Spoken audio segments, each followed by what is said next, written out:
Kofa mafy be mokolo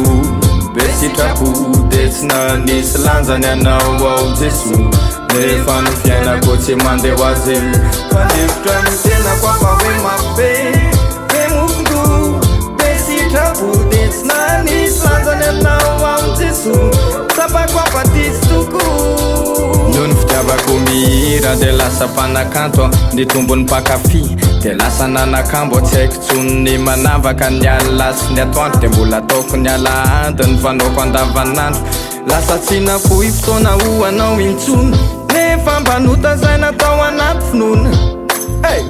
zavatra fa maiky enjehana fa ianao tsy mba natao lara-pamehana nefa ny tena kofa hoe mafy be mokolo be sitrapo de tsy nanisy lanjany anao ao Jeso nefa ny fiainako tsy mandeha ho azy fanevitra ny tena kofa hoe mafy be mokolo be sitrapo de tsy nanisy lanjany anao ao Jeso sapako afatisy toko sindra ihany tsindro fianao teo foana Jeso fintsahatra na me fitiavana sy niaro afana ilikiloko menatra aminao noho ny fahotako mamelay tompo raha lozanao ao dever milanao fa ty tsy vitako rery omeo fanay masina na de kely fotsiny ary edivako amin'ny fakapanay fa tsy manjara ny tena kofa hoe mafy be mokolo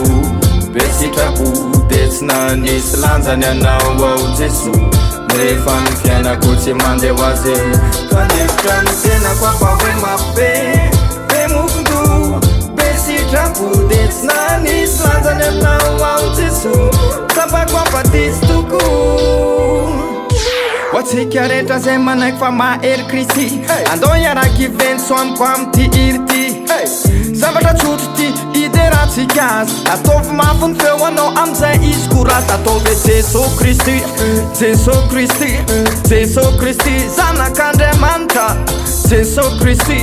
Jeso Kristy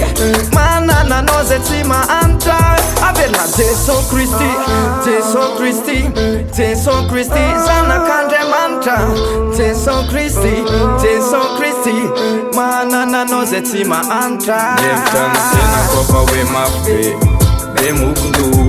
be sitrapo de tsy nanisy lanjany anao ao Jeso nefa ny fiainako tsy mandeha ho azy fanevitra